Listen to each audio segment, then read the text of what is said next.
Ladies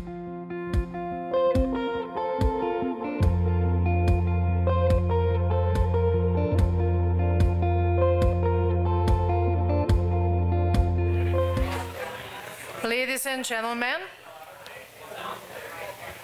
welcome to the 5th Owl Poetry Open Mic at the Owl. I'm your host, Terry Patz.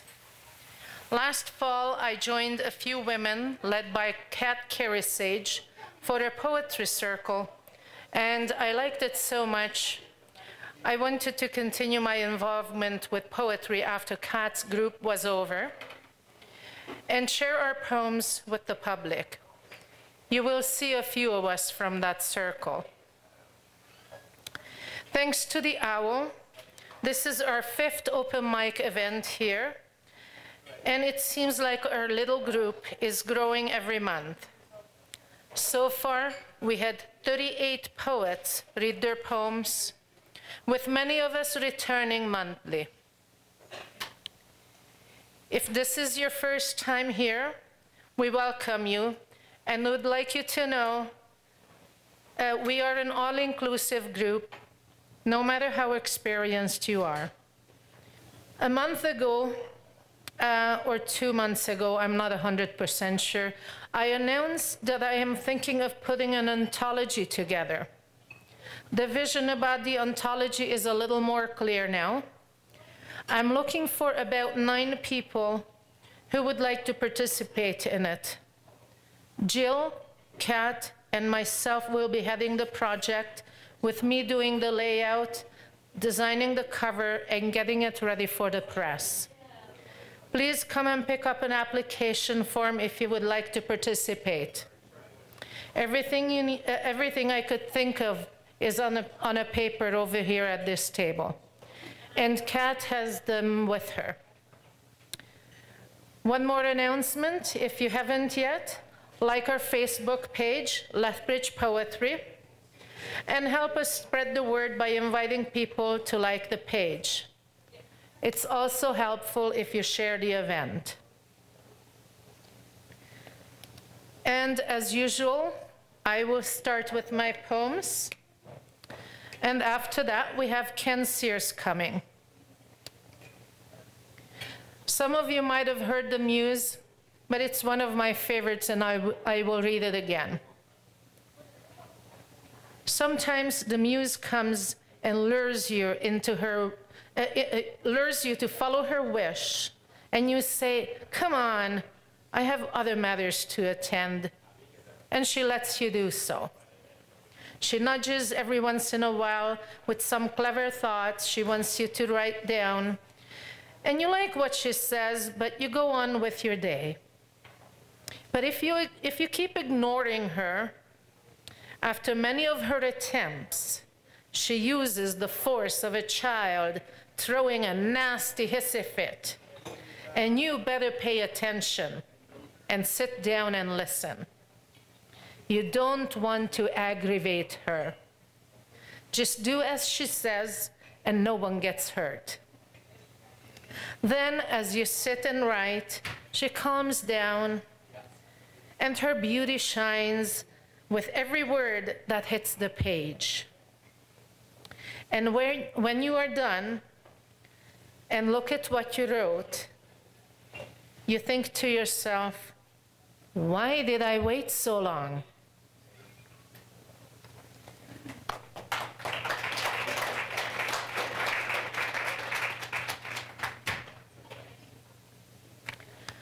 Next, I'm going to read Cosmopolitan Woman.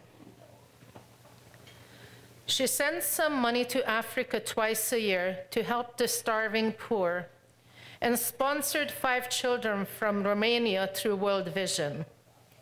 She chants Buddhist mantras and speaks some Tagalog to the Philippine nanny, and her Spanish improves after every holiday in Cuba. She bows her head to the Buddha statue, plays Italian operas and Hungarian rhapsodies. She studied ancient history, anthropology, and Latin. She keeps her thoughts positive, and collects many karma points with her helping hands, thinking all this will save her mortal soul.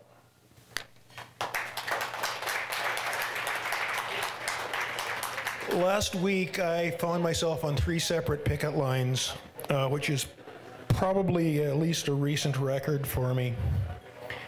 And so I thought I'd, seeing as I'm in that mood, or at least that in place in my life these days, I'd read something that I wrote about 25 years ago at a union educational in Port Elgin, Ontario for the Canadian Union of Postal Workers. Being semi-intelligent, I got myself on the entertainment committee and we wrote a small review. And this was a song for the 2 of the comic heavies in the review, henchmen to the evil Mr. Big. It's called There Are No Scabs in Our House, and if anybody wants to shout along, you're welcome to, though it is a little early in the day and you're probably not quite drunk enough. It's called There Are No Scabs in Our House, subtitled The Goon Song. We've stolen sheep and we've stolen cars, shot loaded dice and we've run strip bars, but this, by God, goes too damn far. Because there are no scabs in our house. Our house, our house. No, there are no scabs in our house. We've still got some pride. Our brother Pete is awful sweet, but he makes his living hard. Stuffing drunks into steamer trunks and burying them in the yard. But there are no scabs in our house. Our house, our house. No, there are no scabs in our house. This is your line. We've still got some pride. Our Aunt Jen likes old men, but Jenny feels no guilt. The blushing bride uses cyanide and insures them to the hilt. But there are no scabs in our house. Our house, our house. No, there are no scabs in our house. We've still got some pride. They call us low, and it may be so.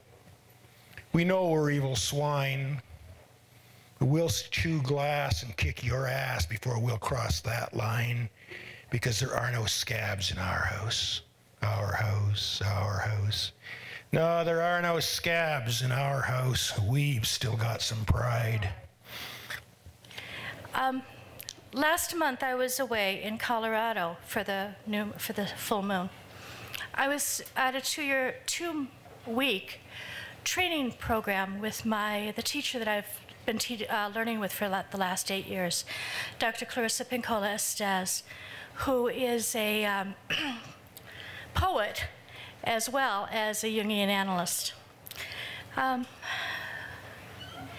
The full moon there was just as stunning there last month as it was tonight, as it is tonight. So my first poem is The Autumn Moon. It never grows old. Light in the darkness enough to illumine my path. Tall black trees, barely visible against a black sky, part so that liquid luminescence pours over me. I receive the full moon's hug. This blessing never grows old.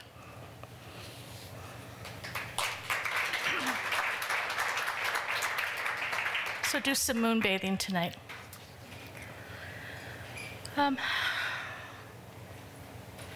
This next one is also, it's not as short as that one, but it's a short one for me. It's called Weeping Willow.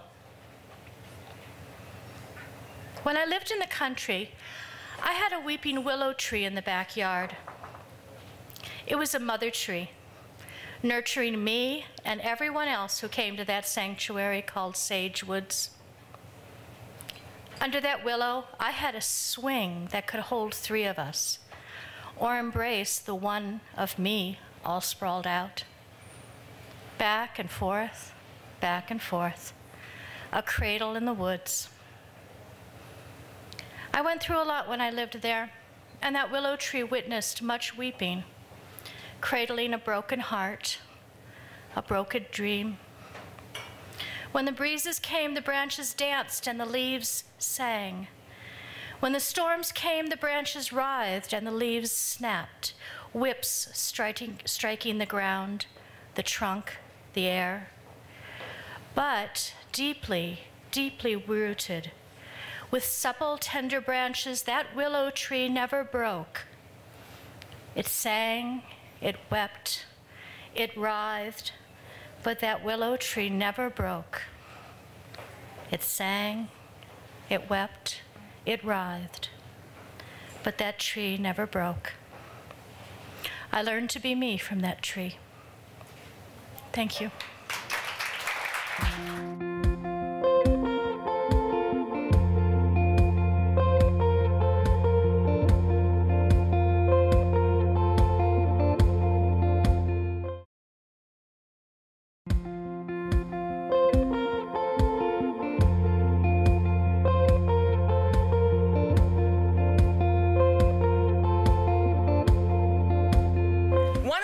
Things in my life is fitness. I'm a group fitness instructor and I just certified for personal trainer.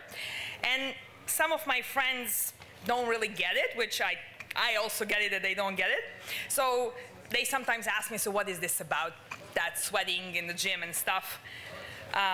So this poem is about me equating or relating fitness to 7 deadly sins. It's called Purple Power or 7 Deadly Sins. Is it about the sweat? It is not about getting wet.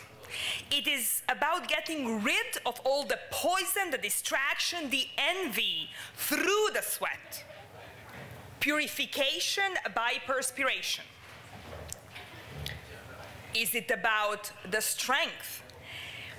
It is more about the length to which you need to go to see how small you are among the great. Do not break, just bend. Repent rather than pretend. Is it about the speed? The need for speed is the greed for speed. And the greed you don't need. You can only increase the speed if you increase the speed by which you breathe. Time under tension increases retention. Is it about exhaustion? That I approach with caution. The wrath needs to tire out without losing the will to try, without losing direction. Where there is pain, there is no gain. Is it about the waistline? Truly, this became a lifeline to my sanity and my health. Once I jumped the ship of binging. That's the storyline. Moderation became my salvation. Is it about discipline? You submit to the regimen. At prayer time, you count the beats. Almost autistically, no precedent. Between lazy and crazy, I choose crazy. Is it about a body cult? Actually, it is about the body lust. The curves, the motion, the smell of sweat. Here, my willpower I cannot trust. This is the sin I am still in.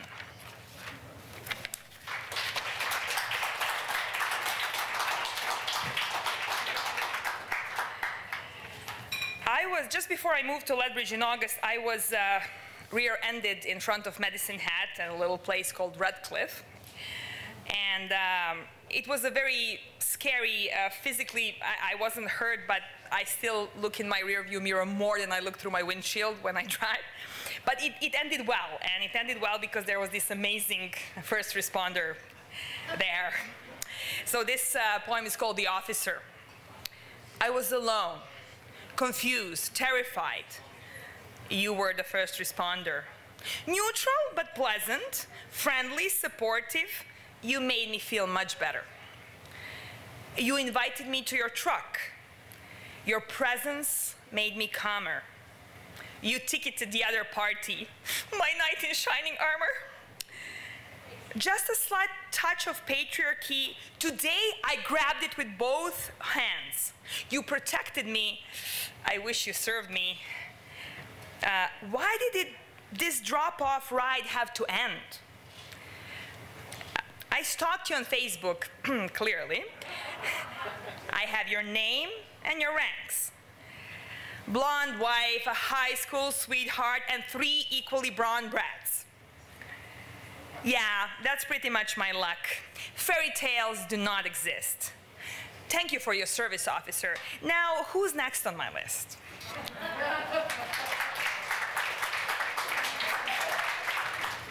She walks in crystal silence. Raindrops of despair shower her with memories of a time best forgotten. She walks in crystal silence, eyes searching the forest floor for remnants of lost, broken dreams. She walks in crystal silence, back bowed and aching under an oppressive load of guilt and regrets. She walks in crystal silence, feet broken, bleeding, trudging endlessly on a journey from yesterday to tomorrow. She walks in crystal silence. She walks.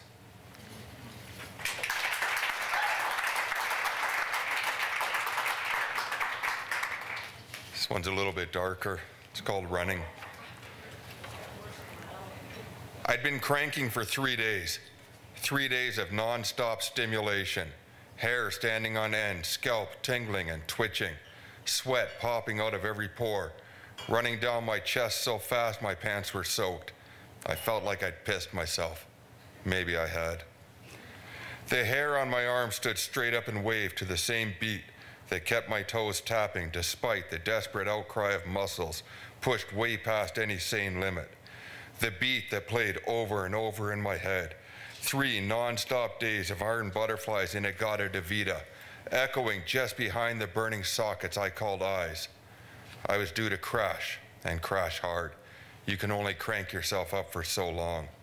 Staggering through Toronto's bus depot, praying for 1 more hour. All I needed to put the lights of this hellish city behind me. Fleeing before I broke down and used the gun I bought 2 days ago. Trying to outrun the memory of a good friend's betrayal. Wondering if he knew how close he was to death. Desperate to escape, terrified to return to that rat-infested hovel on Yonge Street. The one with the dealer just down the hall. The one with the telephone. That telephone. I swear to Christ, if I pick up the phone 1 more time and hear her sniveling, whining, apologetic lies, I'll put a bullet right through her cheating heart.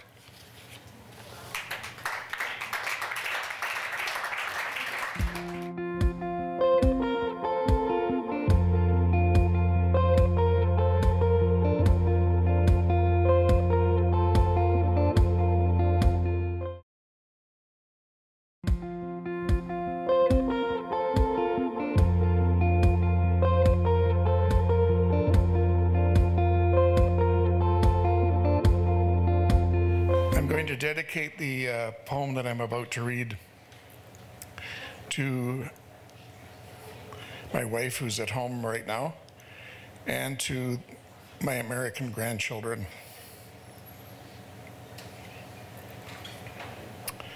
October 17th, 2000. The minute I received your email, I found myself praying to God for the sight of you. In this, I was truly blind, not realizing we already knew each other. We were both crossing the border, ready for a new love story. December 18th, 2000. Can I deny the inward music that I hear when I'm around you? Can I turn from experiencing this pure joy of a sun setting on the edge of Christmas, or dancing to the music of my own laughter as we walk down Rosara's aisles? Later, I will ask her, will you marry me? She looks at me and says, yes. We're crossing the border into matrimony. September 7th, 2001. The day before the ceremony, as I travel south You dance inside my chest. You help make my poetry, you help me make my poetry again. U.S. entry point, Roosevelt, Eureka. Border conversation goes like this. Country of origin, Canada. Where are you from? Lethbridge, Alberta. What is the purpose of your visit? Here I pause for a moment, and then against her advice, I say, I'm going to Libby to be married. Detained. 1 hour for interrogation. Sorry, D, took a little longer at the border than usual. We're crossing the border into man and wife. September 8th. The day of our hand fasting, Libby decided to celebrate Nordic Fest with a parade snaking through town and left me wondering, where's my best man? Where's the man who will tie the knot? Both caught in traffic arrived. 5-minute rehearsal done before the rites were performed. Friends gathering, women laughing together, me standing there dressed in purple silk jacket. The procession starts. First, Kelsey, our flower girl, with mincing steps. Then her mom, our maid of honor, with smile serene. Now Dee, bride serious, in orchid dress. Cello and violin playing, like Rumi's honey dissolving into milk. Within this holy silence, fully filled with spirit, the cords were tied, the rings exchanged. This groom crossing the border at 50, his bride at 43. September 9th. Last night, you took me to this place where the ocean swells and surges, where storm cloud and lightning sows the rain's designs. Awakened to breakfast of muffins in a cabin in the woods, a place where even the sunshine could respond with its brilliant awe. Sunshine and moon in light blue sky. Midday drive back to Libby, Montana. We visit, embrace, and part. Groom without bride crossing the border.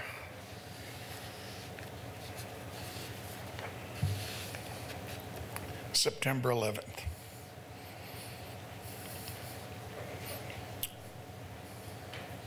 Rise from bed, shower, prepare breakfast, flip on the TV set, begin the day.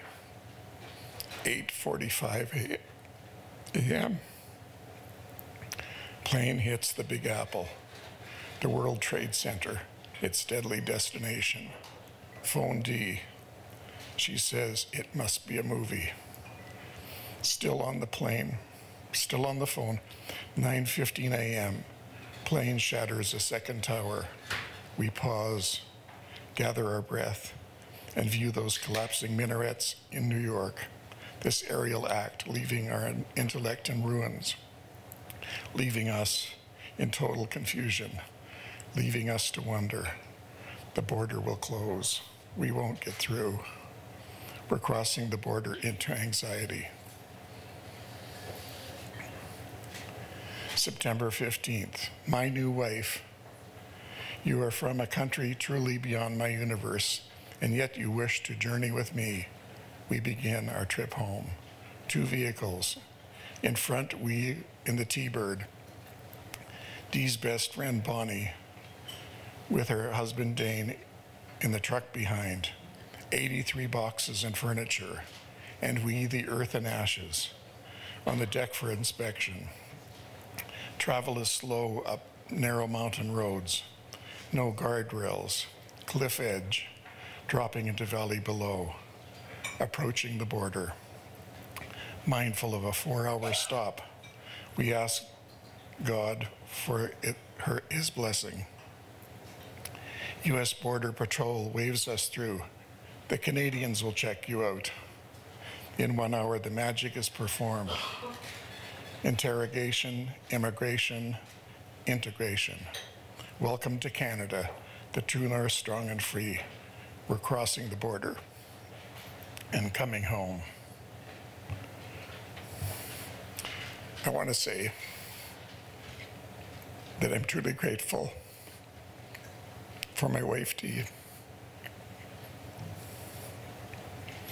But I'm also extremely thankful for the way Canadians helped out.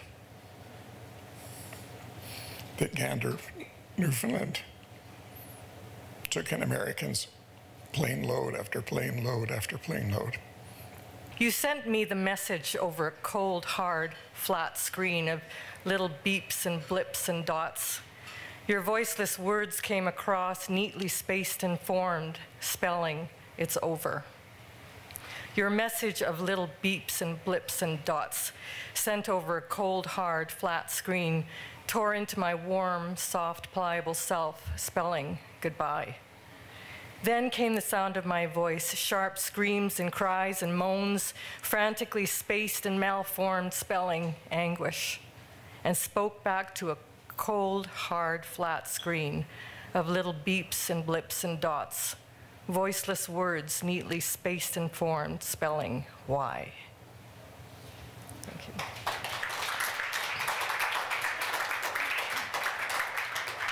Now, this next poem is a poem written probably about that guy. It's called "If I Had an Eraser." If I had an eraser, I'd erase the smile that drew me in and hid your guile. I'd erase your eyes and how they looked at me with seduction and insincerity. I'd erase the hands that touched my breasts and the parts of you that touched the rest. I'd erase the mouth that kissed my face, the arms that held me in warm embrace. I'd erase your tongue so glib and smooth that tossed out words both smooth and rude. I'd erase the "I love yous" so often heard. I'd gladly erase each and every word. I'd erase your hair, I'd erase your head. I'd erase until my fingers bled. I'd erase the memory of your face. I'd erase and erase and erase and erase. And when I'm all finished and the page pristine, no longer blackened but white and clean, my bitty eraser all torn apart, I'd pencil me a brand new start. All right, I call this one Perspective. This is a story about my pains and hits, given to me by the life God picked. Slit wrist is what I wanted to do to escape this shit. The pain was so deep from my head to my hips. Wishing, cursing God would change my trip so I could go back to when I was whole again. But memories only filled in with billions and billions of buildings stacked high in the millions, shadowing my life with memories of strife that cut way worse than any sharp knife. But my life's like a doctor's dream. Analyze the patient like alien beings, probing and prodding me, it's so obscene, making me think my life's a dream, popping those pills to relieve the pain, but really it's all just a mind game, placeboed cumber candy tricking your brain, but you gotta step back and observe through the frame. Think about the clinically insane, the way they go in and they come out crazed, the drugs they gave them fried their brains, and they do the same to sane average beings who work for a living to keep themselves clean. Like me, my reputation is one of a man with big dreams, who's gonna make it someday, amazed he achieved.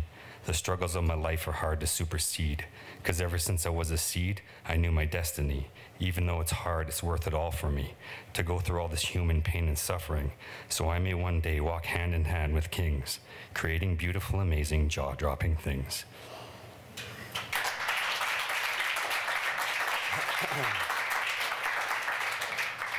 I'm a little dark too. This one's called Fake. I never wanted it to be this way, but now I sway like dangling antelope legs from mouths of lions, down hallways of tyrants, blinded by whistles and sirens. Bells bang from spires, damn uninspired, vulgar, fake-ass liars. Nothing but strain from the pain you desire. Your soul feels on fire, no fears of high wires, close calls so dire. Whipped with hard wires, pulled teeth and pliers. Stripped your desires, I smell fear from the drips you perspire, as your mind searches, inquires. But now you're dead, running in circles all wild, your ears ringing from the lies you told to your child, and all the while we sit back rolling our eyes with a chuckle and smile.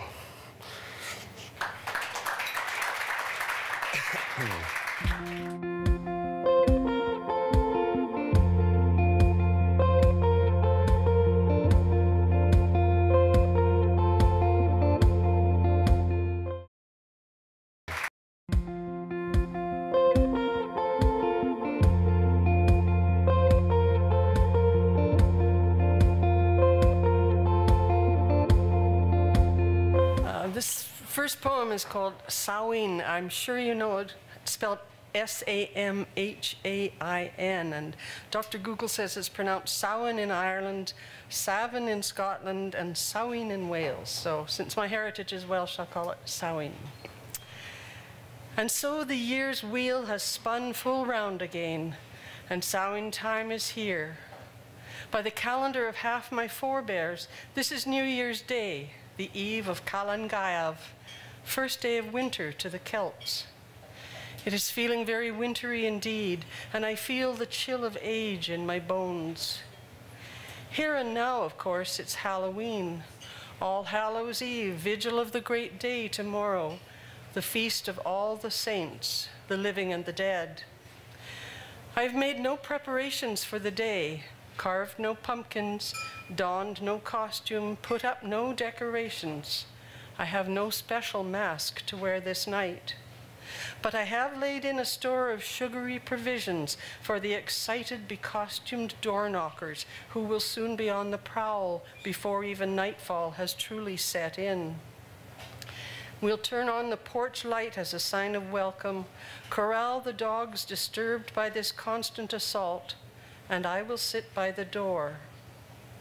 This is a night when I like to stay at home, wrapped in warmth of family and familiarity, for there is a feel to this time, a palpable pending, an atmosphere of possibility, both of promise and of dread.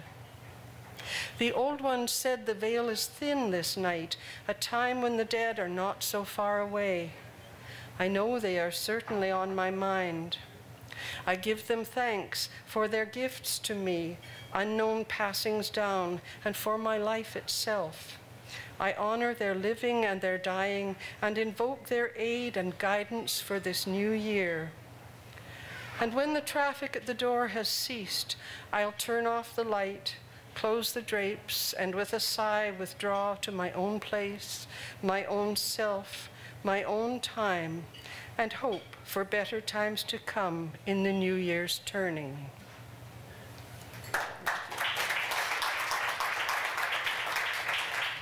This one that I'm going to start with, firstly, is, I don't know if any of you are familiar with Ogden Nash. He's a guy that used to write way back in the 50s and 60s. Most of his stuff was just not really substantial, but he liked to play with words and was somewhat humorous. And so I'll start with one of these.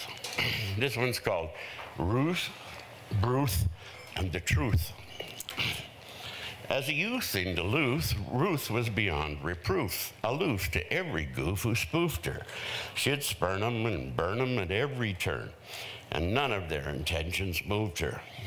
And as the years went by, Ruth hid her hopes inside a tiny, heart-shaped pendant, which she wore on her breast for the whole world to see. She planned to remain independent. It's uncouth, but the truth, how Ruth lost a tooth, which she hired an old sleuth to find. But he sat in a booth, sipping vermouth, not once getting off his behind. Till she caught him by chance, said, "You drank my advance, yet I'm still going toothless. You're a ruthless old sleuth, but this toothless Ruth now has a new axe to grind. Your point is moot while I'm still in pursuit. I'll get to the root in good time. Just spot me a G. That's my new fee to stay on the heels of this crime," said the sleuth to Ruth, with a grin so full tooth that a spoon would reflect their shine. "You'll get everything back and more of what's yours once I get more of what's mine." Well, it struck Ruth subliminally. He'd been treating her criminally, and she tried to voice her censure, but she felt so disgraced with that hole in her face, she just whistled through her dentures. So she paid him again. It's a sad old refrain, but certainly one of mention. If you hire a sleuth to find a lost tooth, get some form of legal debenture. Now, toothless Ruth and this sleuth she called Bruth still talk about old times. They're ruthless and toothless, two peas in a pod, and they're partners in the same crime. Did Ruth seduce Bruce, or did Bruce seduce Ruth? Is a question some still debate, for together they seem to challenge the sense of what's meant by perfect mates. Though Bruce thinks Ruth pays the price for his love from her bottomless heart and pocket, forsake and forsooth, both the truth and the tooth remain hidden in Ruth's little heart-shaped pendant, or locket, pardon.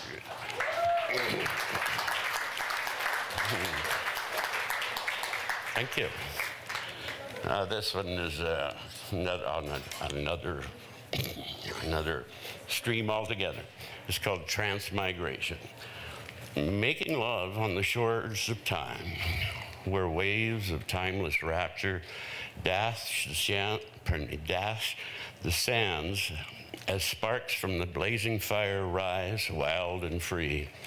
Strands of shells, beads, and feathers fling round her neck, encircling her bouncing breasts like a flock of tiny exotic birds, released to the destiny of the winds to migrate through the next 40 years of harmony and havoc, order and chaos, placidity, upheaval, calm, and panic, feast and famine, returning ultimately to that place on the shore of time where sparks from an undying fire still rise, wild and free, and waves of timeless rapture wash ashore fragments of shells and beads and the colorful plumage of a multitude of tiny exotic birds.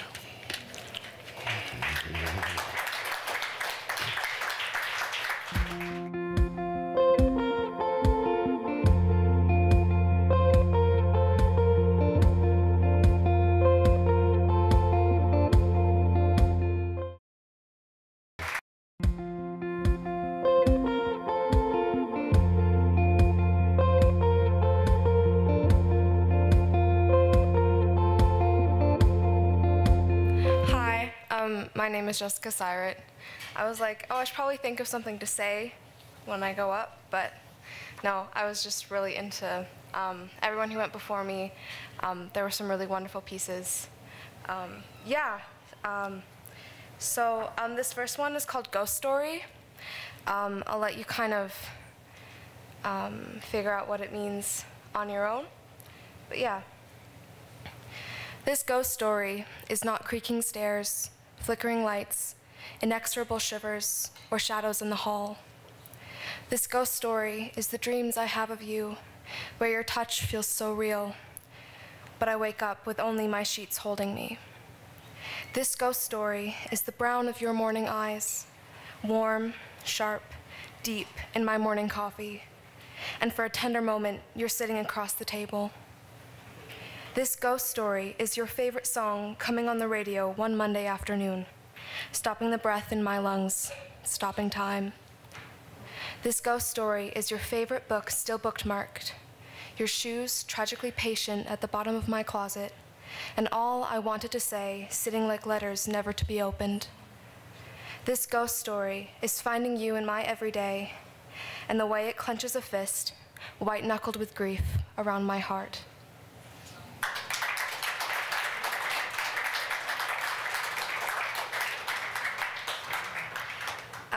This summer, I had the pleasure of spending some time in Fernie, BC. I don't know, it's a little skiing town out there that's really beautiful in the summer. And this is a piece I wrote after being out there for a little while. It's called Forest. Solitude is not a lonely word here, where fragments of sunlight slip through an emerald canopy. There is the sound of the wind weaving between the trees, and from somewhere, a sweet winged love song travels with it. Solitude is not a lonely word here, where the sky above is forever and bright and brushed with tips of evergreen, where the earth beneath you feels most like home to your wandering soul. You feel grounded here like you never have before. Solitude is not a lonely word here, where these jadeite moments, you are content to know nothing except this place, this peace.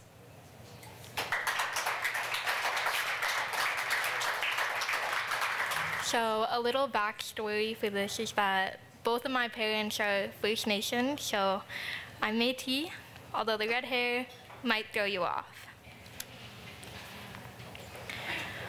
People look at me and they think, white girl. They look at my red hair, my pale skin, and they misidentify me. There's a word they use to describe people who look like me. They call us white-skinned natives, as though my indigenous status is invalidated because of the way I look, as though my mother and father's status is not passed down to me because of the way I look, although they created me. I am not a white-skinned native. I am just Métis. Right now, I am learning to speak Cree, a language that will never be associated with me because of the way I look, because when people look at me, they just think, white girl. Starting now, I begin to scream that I am not a white-skinned native. I am born here. I am Métis.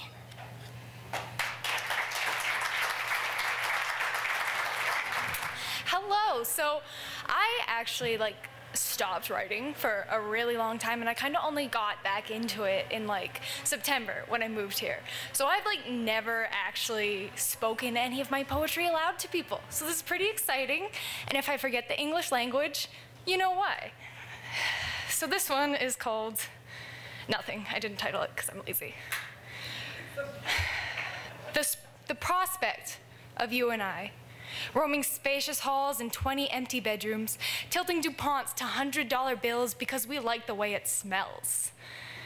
The concept of me and you, and the couch covered in cat pee, throwing overdue bills onto a pile of empty Bics in the hope that something will combust.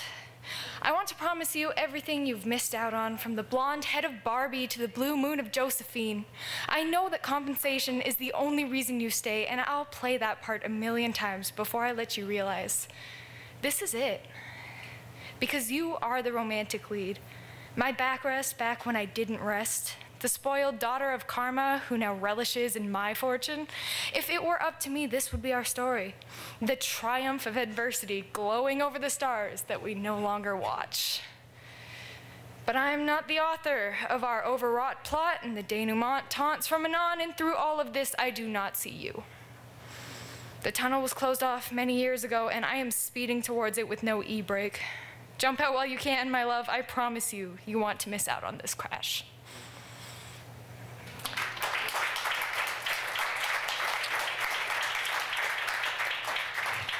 And then I also find that the only times where I write and I actually stop and I'm like, whoa, that was good, is when I base it off of a song. So this one's a super Freddie Mercury deep cut. It was off his opera album he did, and it's the 2012 redo instrumental, and it's wonderful, and I love it. So it's called The Fallen Priest, because that's the song's name. Illusions fade, your pedestal disintegrates into dust. I promise I will be here to catch you. Your reverent purity holds no power over what we have.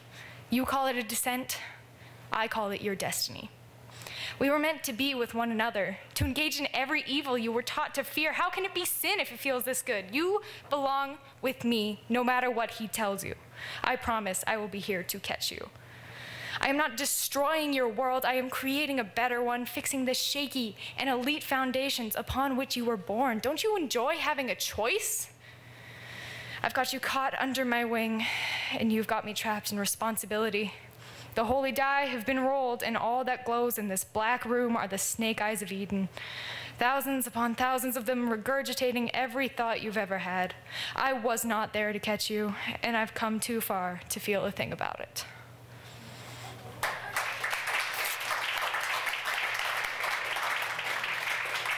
This is the first step between nothing and something. So, how do you get a good idea? How does something happen when no one yet has thought of it?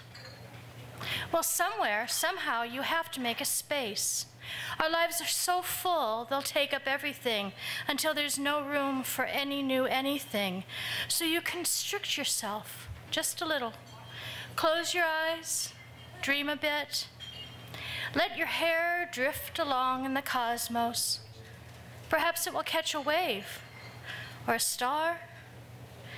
Perhaps some silent lightning will spark, crossing a synapse and connect your neurons in a new space, in a new place, till behind your eyes you begin to see a possibility that has never been here before.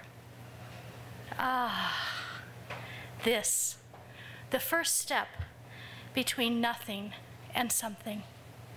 Thank you.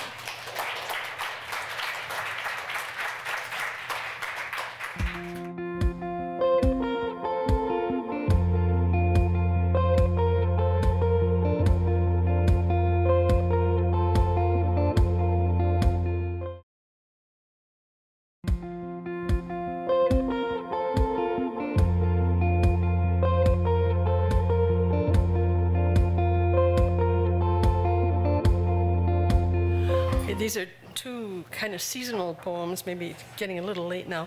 This one's called Apples.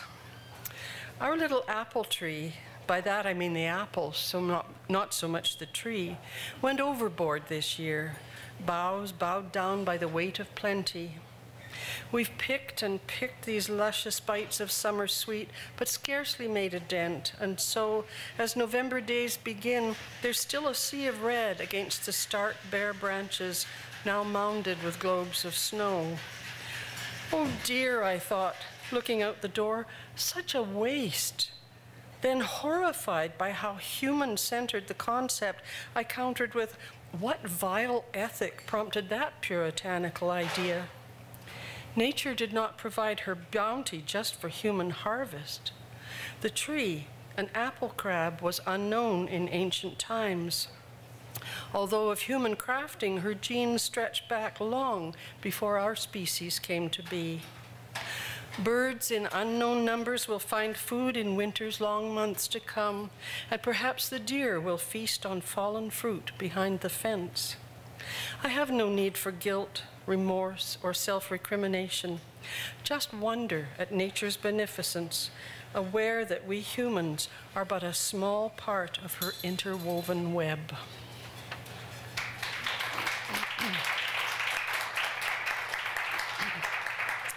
And this one is called Gaudy Morning, and I should perhaps explain that gaudy has a couple of meanings. We all know something that's gaudy is kind of over the top in color and presentation and everything, but in some Oxford colleges, a gaudy is a specific celebration, a celebratory feast.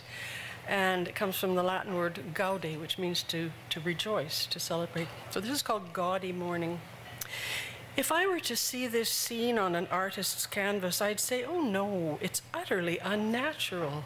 Those purples and pinks against the oranges and greens, never would nature be so crass. Yet here it is, just after sunrise, a glorious fall morning, thick purple clouds sandwiched by thinner pink layers, gold-dusted evergreens, and trees which have some leaves still hanging, orange and green. It doesn't last. It's over in a blink. But there it was indeed, nature's own gaudy. Thank you. Well, I guess it's time for my thank yous. I want to thank you all for coming. And we thank the Shaw Spotlight viewers for watching us on Shaw Spotlight.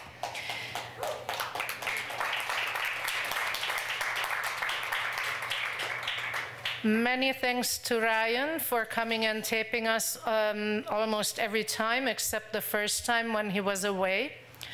Many thanks to the Owl and Steve and all the staff for their fantastic service. And many thanks to the Yellow Door for sponsoring us. And Nada from the Yellow Door is pointing at somebody here. One more poem. Wow. Steve? Yes. Yes. Come on up. We have another new poet. I love this. Please introduce yourself. Thank you. My name is Linda. English is not my first language, and I like to use it as an excuse for everything. So this poem is called Marmalade Glass Jar Moments. If one could catch each valuable moment in a jar for storing marmalade, and add these marmalade memory jars to a never-ending bottomless suitcase, this would be my most valuable possession. I wonder how many marmalade glass jar moments I will collect, containing the little presents I spent with you. Maybe I will get them out of the suitcase one day, dusting them off and pin them onto my wall and remember what it was I loved you for. Thanks.